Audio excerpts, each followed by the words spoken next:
uh, as we speak right now. That's a look at max defender rate radar. I'm going to zoom into it for you to kind of give you a better view of it. We just saw the eastern eye wall move across Sanibel Island, Captiva Island around the South Siege Resort, northward towards Boca Grande. They're getting hit really, really hard right now with the core of the system, and there's still a lot of lightning moving on shore.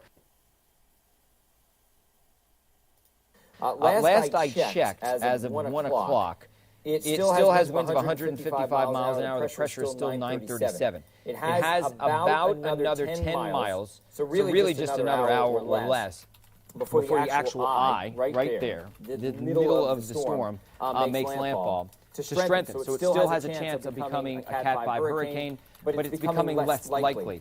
All right, with that said, the governor's having a press conference right now. I'm going to toss to him. Southwest Florida counties, you need to be sheltering in place. Don't forget that Ian will produce hurricane-strength winds and massive floodings, not just where it makes the initial landfall, but throughout the state of Florida. So central and northeast Florida will also feel impacts. Now, while most people in the evacuations did leave, there were some that chose to stay. I was speaking with the sheriff down in Charlotte County, and while most people did leave, they had a small number of people that just wanted to hunker down. And at the end of the day, that's a decision they made, knowing that they had the ability to evacuate and knowing what the stakes were. Nevertheless, life safety operations will commence as soon as it's safe, to be able to identify people who may be in harm's way and who are in need of assistance. And Kevin will say, I'll say a little bit about that, but Kevin will say more. We'll also hear from FWC about their efforts that they have staged and ready to go. If you are still in Southwest Florida, just please stay inside until the storm passes. It may appear to be calm at some point. You may just be in the eye of the storm, and the backside of that will get very, very nasty. The storm is expected to move across central Florida and exit Daytona Beach sometime on Thursday. We've already seen around the state tornado warnings issued far from where the hurricane is entering in Southwest Florida, and those warnings will likely to continue until this finally leaves our state. So even if you're not in the direct path of the storm, you need to take all tornado warnings seriously, and you need to take appropriate precautions if that is happening in your area. The Florida Department of Transportation has just announced that Fort Drum, Canoe Creek, and Turkey Lake service plazas on Florida Turnpike are now closed. Obviously, they will try to get those open as soon as they can. We have 200,000 power outages reported throughout the state of Florida, but outside of Southwest Florida, crews are working to quickly restore power. Of course, 200,000 is a drop in the bucket for what's going to happen over the next 24 to 48 hours. There's going to be widespread power outages, particularly in Southwest Florida. We have over 100 portable cell towers ready to be deployed into the area once it is safe to enter. Once the storm is passed and it is safe to go outside, you still need to be cautious. Avoid down power lines, standing water, stay clear of downed trees, and don't drive in standing water. And please, if you're going to use a generator for your home, do not allow that to be inside. The exhaust needs to be outdoors. Stay out of the way of emergency crews, out of flood waters, and away from all down power lines. Stay off the roads. There's no need to rush back. You're going to have a massive surge of people that are going to be going in to provide, of course, life safety assistance for those who may have stayed in some of the more hazardous areas. You're also going to have power workers going in. We were just in Lake City.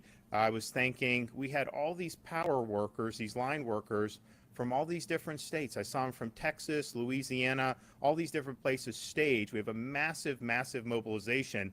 Their job is to get in there and help to restore services. You're also going to have folks bringing in things like food and water. So there's no need to rush back in. There's going to be a lot going on in the immediate aftermath, and a lot of people's safety depends on that. If you're on the roads, you're putting yourself in danger and limiting the ability of emergency crews to restore power and clean debris. Now, we don't know how much debris is going to be but there's going to be debris, and that's going to make it very difficult to navigate some of these roads. That's why FDOT's immediate mission is to clear the roadways so that people are able to go in and access that to be able to help deliver services for people. In 2019, we were projected to be hit by Hurricane Dorian, which was a Category 5 storm. Fortunately, at the last minute, it took a northward turn and missed the coast, but we did have a really massive mobilization. This mobilization's exceeded that. This is a really, really significant effort, county level, state level, federal support. It's really been impressive to see. Director Guthrie has asked for additional airlift, hoist, and high water vehicles from DOD in coordination with FEMA. The Secretary of Defense has approved Florida's request for dual status of our National Guard forces under Title 10 to provide additional forces, which we very much appreciate.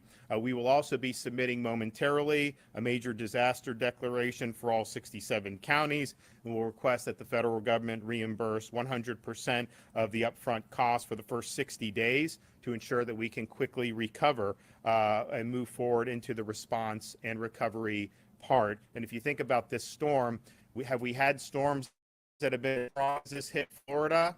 Michael, Hurricane Andrew, Labor Day hurricane many decades ago. Yes. Have we had big storms that left a lot of water and flooding? We had Irma recently. This is really bringing both to the table. I mean, you're going to have massive amount of power hitting that coastline with really strong winds. That is going to do a lot of wind damage, but you also have the storm is so massive, and people are kind of comparing this to the track that Charlie took in 2004, because Charlie was like this, was expected to hit Tampa Bay. It turned and ended up hitting Southwest Florida. Charlie was strong, but it was a fraction of the size of what we're dealing with here with Hurricane Ian. So the effects of this are going to be broad, and we appreciate the Biden administration's consideration for the people of Florida during this time of need. When I was in Lake City, you had massive numbers of linemen, but you have those staged all over the state. There's now over 42,000 linemen and other personnel ready to restore power in 30 different areas across the state. And those linemen and other associated personnel hail from, of course, many from Florida, but from 27 different states. Of course, our Department of Transportation does have 1,200 personnel on standby to perform cut and toss operations, understanding how important it is to get those roadways clear as soon as possible. Supplies will be brought in by plane, boat, and by high water vehicle. Airports in Southwest Florida do have teams behind, and they are going to work to clear those runways as soon as the storm has passed. We appreciate the Florida National Guard's really impressive mobilization of over 5,000 folks, as well as 2,000 additional guardsmen from other states. They have 9 Chinook helicopters ready to go, and additional 22 helicopters will be coming in after landfall that will be here within the next 24 hours. Kevin will talk a little bit more about this, but we have the 5 urban search and rescue teams. You'll hear from FWC about what they're doing, high water vehicles from Florida Highway Patrol, and of course our Coast Guard partners. There is going to be a massive effort as soon as it passes Southwest Florida to be able to get out, recon the area, and identify areas where there may be a need of rescue services. And some of these counties obviously know where residents decided to hunker down in, so they're going to be looking there first. But this is going to be really important to be able to get, I think in Hurricane Michael, I mean, it took a few days to be able to get into Mexico Beach.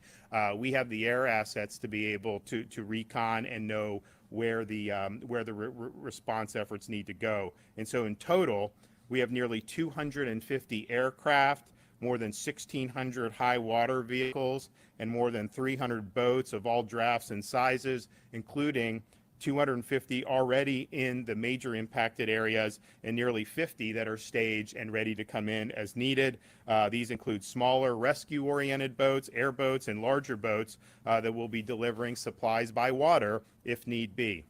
I want to thank the 26 states that have sent us support, including Tennessee, Virginia, Montana, New York, Colorado, Indiana, New Jersey, and Georgia.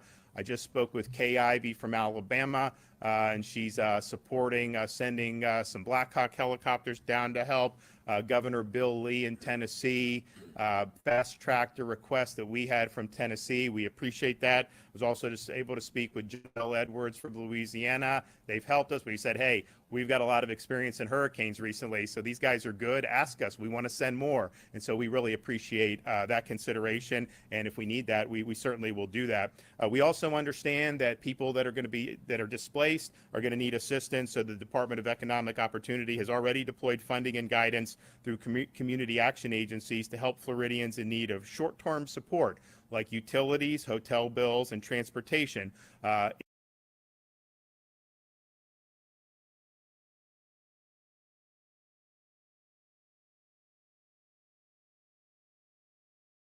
If they have been displaced by the storm. Please continue to monitor local reports, weather reports.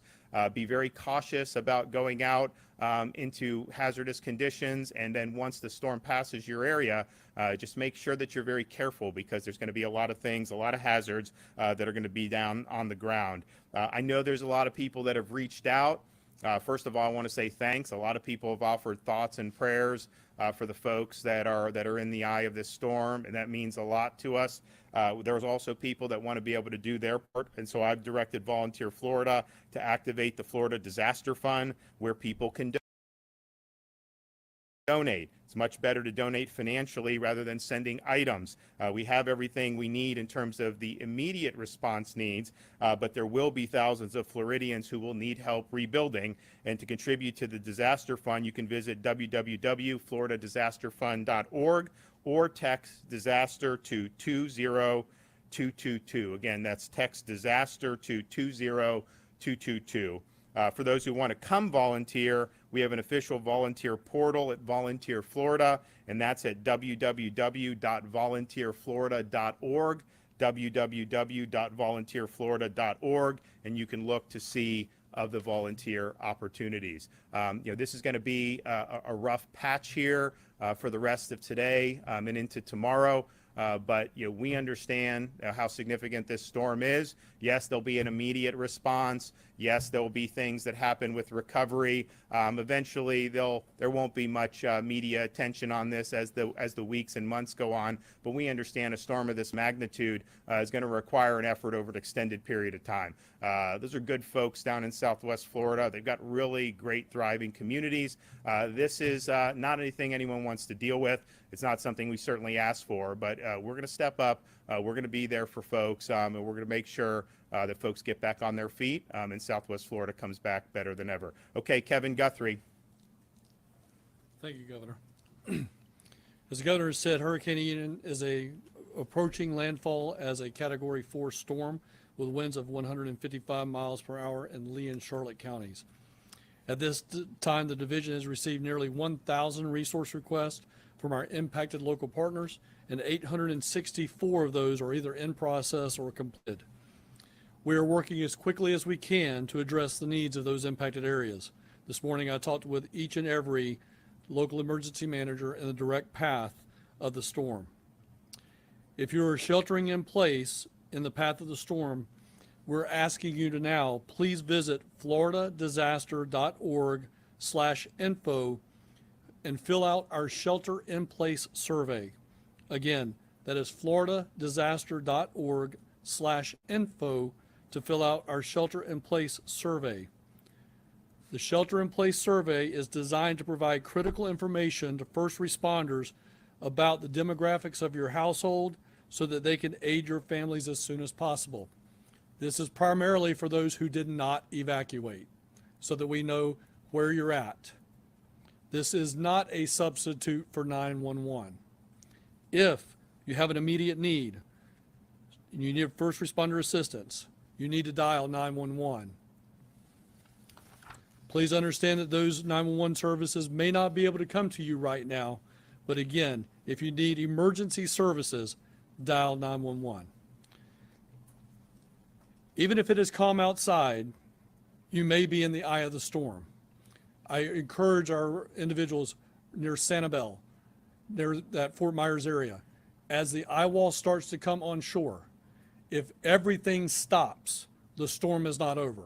If you can hear us, if you can see us on your TV, You're most likely to have bright, sunshiny area here very soon. You're in the eye of the storm. Stay inside. Stay indoors. Do not go outside. You do not know when that eye wall will collapse. So please stay safe. Avoid down power lines and down trees and standing water when it is over. Use extreme caution. If you see any type of line, do not cut them. Do not cut fiber optic lines. Fiber optics are the backbone of our communication system that allows us to have connectivity for your cellular devices on wireless networks. It provides access to the internet. It provides access to social media. Please do not cut fiber optic lines. To the communities beginning to experience these devastating impacts of Hurricane Ian, know that the state of Florida is standing with you. We have plenty of resources to respond to your need. We have thousands of boats on the ground. We have thousands of boots on the ground. We're ready to assist you. We will make sure that all available resources are used to help you through this difficult time. Please do everything you can right now to stay safe. Thank you, Governor, very much for the opportunity to be here and be your director. Thank you. All right, Colonel Roger Young, Director of the Division of Law Enforcement, Florida Fish and Wildlife Conservation Commission. Thank you, Governor. Appreciate it. Thank you, Governor, and thank you, Director, for your leadership and support as always, but especially during these trying times. So on behalf of the FWC, I'm Colonel Roger Young, and know that the men and women of the FWC send our prayers and support to all those in the path of the storm at this time. But also know that the FWC officers across the state are prepared, trained, and ready for a full response to this storm. We have 100 officers outside of the affected area ready to respond with high water vehicles and specialized equipment and vessels. We also have 250 vessels staged already inside the affected area that will be ready and utilized for response to this storm. So just know that we appreciate all the support that we're getting, but officers will be ready to respond in this time. Just want to say thanks to everyone, and the FWC officers will be ready for response. Thank you. Okay, Agency for Healthcare Administration, we have our Secretary, Simone Marstiller. Governor, thank you very much for your leadership. Director Guthrie, you as well. Good afternoon. As the eye of Hurricane Ian makes landfall, all healthcare facilities have made the necessary preparations and stand ready for Ian's impact. Since the beginning of the emergency, our agency has been focused on the safety and well-being of residents and patients and hospitals and long-term care facilities. We've activated the health facility reporting system, and we've requested and still do request that all healthcare facilities continue to report their census, their available beds, their evacuation status, and their generator status information. And that includes even facilities that might be outside of the impacted areas, because we need to be sure that we can provide the necessary resources to assist everyone when the time comes for response and recovery. As of today, ACA's teams have coordinated with our licensed healthcare facilities in evacuating more than 7,000 patients and residents from 150 facilities. Additionally, our team has activated the Emergency Patient Lookup System, or E+. This system allows special needs shelters in impacted areas to retrieve patient medical records and help medical providers and emergency response personnel to locate missing or displaced persons after the storm. We also have nearly 400 ambulances, paratransit buses, and support vehicles standing by to respond to the areas of impact. In addition to ACA's team's regular visits to all of our licensed healthcare facilities, we have completed more than 343 additional on-site visits to our nursing homes and assisted living facilities within the cone of expectance to verify generator compliance in response to Hurricane Ian. Today, and I know you've heard the governor say this, over the last few days, but 100% of our operating long-term care facilities have generators on site.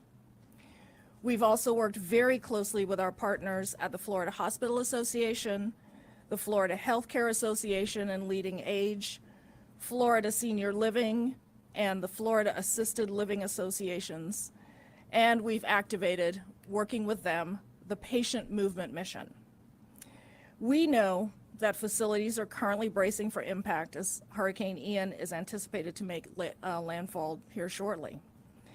Following the storm, the Agency for Healthcare Administration stands ready to immediately deploy our surveyors for on-site visits to the impacted facilities.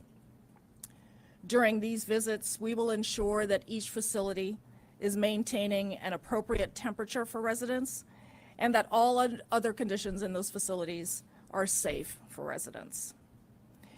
If you are a patient or resident or family member of someone in one of our long-term care facilities or any other healthcare facility, and you experience any issues during the storm that are related to that facility or your stay there or the service, please know that you can lodge a complaint with the Agency for Healthcare Administration on our website, and that's ahca.myflorida.com, using our online complaint portal.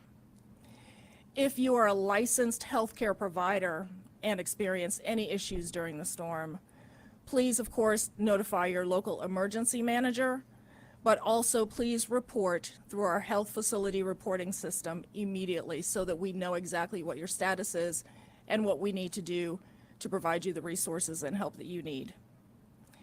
Moving forward, the agency will continue to require these kinds of status reports for power outages, bed availability, and other needs. This has truly been a collaborative effort, and I and my team appreciate all of the work that our agency partners have been putting in. Thank you, Governor. Thank you. So as we see power outages accumulate over the next day, 2 days, the crews that are assembled, massive numbers of people, one of the first orders of business, restore power, fuel, all the essentials. Not every power outage is going to be created equal across the state over the next 2 days. When you have a storm coming in at 155 miles an hour, that's not just going to knock down a few power lines. Yeah, it's going to do that, but it also has the potential to really uproot a lot of the infrastructure that makes people connected and that is used to deliver power to people. And so that will just require a reconstruction of that, and that's something that can be done, but it's not as easy as just simply hooking up a down power line back into place. And so as you get more severe wind impacts, more powerful storm, the storm surge, that's where you're in jeopardy of seeing a lot of that infrastructure disrupted in a way that will require more than just simply rehooking it. It's also the case that you may have homes and or businesses that are not going to be able to take the power because of changes to what's happened to their structures. So just keep that in mind. The folks that are staged are mindful of those different things.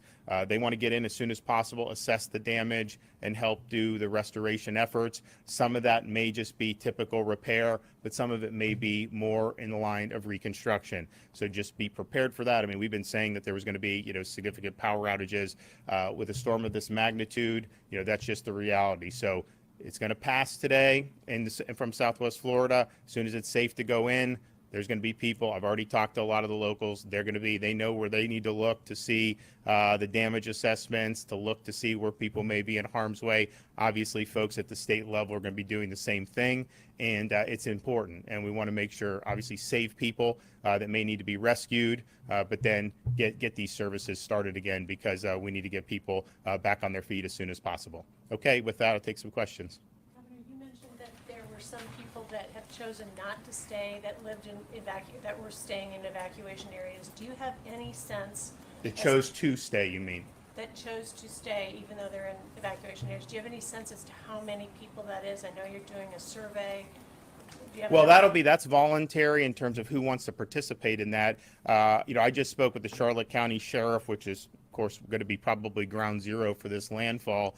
And it's their view that the vast majority of people in that zone A did in fact evacuate. Now they have an island community where they had 31 people that were told, were offered, the transit, and they just said that they wanted to stay and shelter in place. And so I know a lot of those barrier island communities, the counties discontinued services, so they were incentivized to get in maybe a more comfortable environment. But some of those people just made that decision to stay, and they, the local officials were not going to grab them by the shirt collar and drag them out of their own house. And so they did that.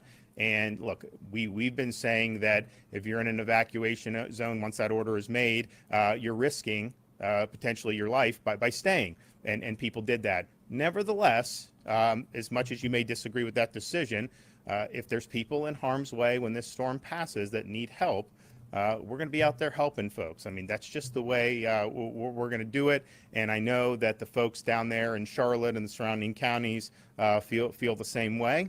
And there's a lot of resources that have been brought to bear to do just that.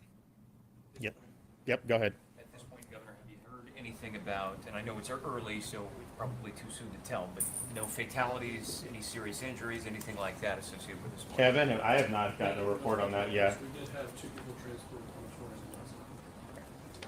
Question for Secretary Marsteller. Of those 150 facilities, how many were hospitals, and do you have a sense of how many patients within those hospitals that would encompass?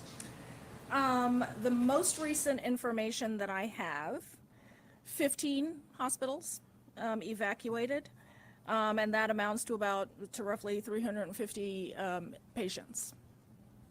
Yeah. It's interesting. Of course, you guys have been following the track, I mean, it was going to be maybe North Florida, then the Tampa. People were talking about one of the worst case scenarios. Of course, it's gone down. My view on that is wherever it hits, if you're in that community, it's probably worst case scenario for you. So I don't necessarily use those. But when it was the Tampa, I spoke with the CEO of Tampa General, and they have a fortification system of their hospital that can withstand like 10, 15 feet of storm surge. And so they do that so that they can keep the patients there, because if you don't have that and you're in a low-lying area, you got to do the evacuations. A number of the hospital systems have done that, who were in those low-lying areas. I think particularly in the Tampa area, I know we had a lot of special needs evacuations, as we should have. I mean, you got to take the information that you have, and they're going to feel effects from this. But my hope is that those patients are going to be able to be brought back as soon as that storm is passed. And I don't anticipate major structural damage. Would be my hope in some of those areas. So how many individual? I probably do have. Yep. Sorry, Marilyn. You don't have a take on evacuations for Cape Coral. Just looked at, if you look at the storm surge diagrams that NWS has, it looks like there's a lot of the storm surges in that area. Sanibel and Captiva are getting hammered right now. I'm just wondering how evacuation efforts went there as they embrace the eye.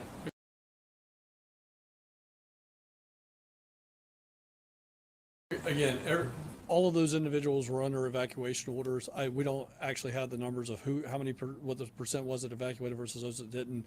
I would imagine, since most of that same area went through Charlie, they probably evacuated. Again, Charlie was a fraction of the size of this particular storm, but I would imagine that most people that have lived through that, they went ahead and evacuated. I think another issue is just, there were people that evacuated Tampa Bay to Fort Myers because you see the different weather tracks, and it was thought that it would hit Tampa, maybe go up the coast, and that was not that long ago. That was 36, 48 hours ago. You go back another 12, 24 hours from that, it was going to hit Taylor County. And so I think that some of the folks in Southwest Florida, because so much focus was on Tampa, then when it says, actually it may be coming here, I do think some heeded the warnings, but I think it's because the forecast can kind of be all over the map, that sometimes people say, well, you said it was there, then you said it was there. I think in the future, we tried to stress the uncertainty. When you have a model taking it to Louisiana and another model taking it to Sarasota, and then you just kind of meet, it's not probably the ideal situation. Now that we're close, once you're within 72, certainly 48, those are very accurate forecasts. But before that, there's just so much uncertainty. But I think sometimes people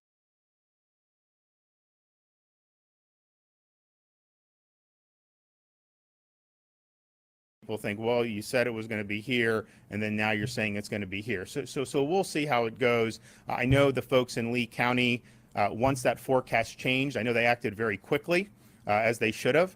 And I know that they provided people with an ample opportunity to be able to evacuate. I do think some heeded it, some did not and chose to hunker down. And hopefully, the people that made that choice, that it works out favorably for them. Issues are going to be specifically for the Tampa Bay area when it comes to rescue efforts from the state? What do you think the biggest issues In the Tampa Bay area for rescue? Well, I mean, obviously we have enough assets and we understand that this is a big impact, that the rescue efforts are not going to be limited to one municipality or one county. I mean, you're going to potentially have more. My hope is that you're not going to need massive rescue efforts the further away you are from the storm. I also have a huge amount of confidence in the folks in the Tampa Bay area. You look at the sheriff's departments, these are very first-rate operations. They have excellent ability to respond to that. Kevin will be here. Our folks will be here if needed, but our sense is that the further away from the storm, probably the local responders are going to be able to handle that. Here in Southwest Florida, you're going to have all those local responders out, but then you're also going to have all this support, Coast Guard, FWC, you're going to have National Guard. I mean, this is a really concerted effort, and that's just the reality when you have such a significant impacted spot. So hopefully they don't need us to fleet resources up. We will do it if there is some really significant. But you look at the guys they got up there, Hillsborough, Pinellas, Pasco, Manatee. I mean, those are really professional operations. Did you want Shimon, you said? I did. Okay. Just one follow-up question. You mentioned that there were 150 facilities with evacuated patients, and 15 of them are hospitals. How many nursing homes patients were involved in? And there's always the issue of transfer trauma in transfer of an evacuation. How many? What are you doing to kind of anticipate that trauma on those individuals? Well, to answer your how many question first, nursing homes that have been evacuated, at least, again, most recent information I have, 40, ALFs 91, the number of nursing home residents 3,508, number of ALF residents 3,012, and that's the most recent information I have as of probably 10 o'clock or so this morning, remembering that the facilities are self-reporting into our health facility reporting system. Now, to answer your other question, the Agency for Healthcare Administration has many partners involved in the effort to move patients when they need to be moved. Not only do the facility staff have a role to play, but all of the associations that I mentioned earlier, right? So the Hospital Association, Healthcare Association, Leading Age, all of those individuals are directly, they directly work with their member facilities, so nursing homes and ALFs. So it's a coordinated effort to make sure that the individuals can be placed in the right location for them, keeping in mind their health needs. Our health facility reporting system is also used to find where there are vacancies in other facilities. Many of these nursing homes in particular, have sister facilities elsewhere in the state. So it makes that kind of transfer a lot easier and less stressful on the individuals who have to change their environment. So we'll have another update in another few hours. I would just say it seems like over the last 12 to 24 hours, every time you look at this storm, it's just been bad news. It gets stronger, it gets larger, and we really appreciate people's concern for Florida. We do appreciate the prayers. I'm going to be saying prayers that the folks there are able to get through this as best as humanly possible. This is a really significant storm. It will be one of the storms. An impressive storm. And you have been listening to Governor Ron DeSantis and other state leaders updating on the state's plan once Hurricane Ian makes landfall, which could be soon. We're talking less than an hour. That could happen. And he reiterated the presence of search and rescue teams and aid, of course, electric crews being staged near where landfall could happen, which